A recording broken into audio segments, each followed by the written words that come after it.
সভা বেলম পথ বিষয়ত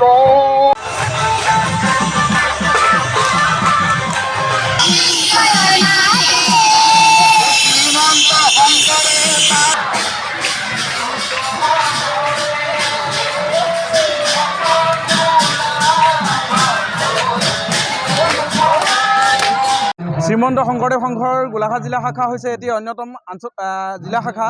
এই জিলা শাখাৰ ৭২ সংখ্যক জিলা অধিৱেশন ব্ৰহ্মপুত্ৰ আঞ্চলিক শাখাৰ আতিথ্যত ৩টা দিনৰ কাৰ্যসূচী অনুষ্ঠিত হৈছে। যোৱা ৩১ জানুৱাৰী আৰু ১-২ ফেব্ৰুৱাৰী ২০২৫ তাৰিখে অনুষ্ঠিত হৈ আছে। তাৰে আজি দ্বিতীয় দিনৰ কাৰ্যসূচী।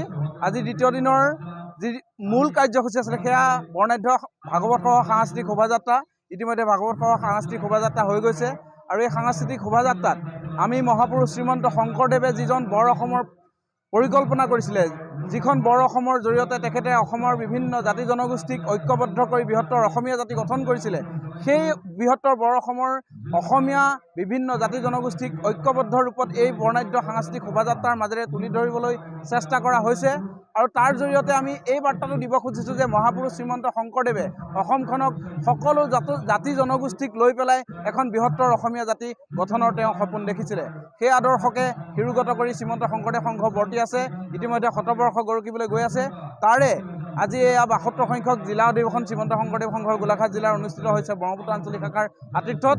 তাৰে আজি অন্তিম দিনা আৰু কিছু সময়ৰ পিছতেই মুকলি সভা অনুষ্ঠিত হ'ব। ইতিমধ্যে গোলাঘাট জিলা শাখাৰ নৱনিৰ্বাচিত সভাপতি গোলাপ শইকীয়া বাপজনাই শপত গ্ৰহণ কৰিছে। নতুন কাৰ্যনিৰ্বাহক হিচাপে সম্পাদকৰ দায়িত্ব গ্ৰহণ কৰিছে। আঞ্চলিক শাখাৰ নৱনাথ বাপজনাই এইটো কাটি দিব দেই। বাপজনাই সম্পাদকৰ দায়িত্ব গ্ৰহণ কৰিছে আৰু অন্যান্য যিসমূহ বিষয়ববী আছে তেখেতসকলে ইতিমধ্যে শপত গ্ৰহণ কৰিছে আৰু জিলা কাৰ্যনিৰ্বাহক প্ৰথমখন বৈঠক ইতিমধ্যে হৈ গৈছে আৰু সেই বৈঠকত শপত গ্ৰহণ কৰি আহিব লগা মুকলি সভাত তেখেতসকলে নিজৰ পৰিচয় দাঙি ধৰিব।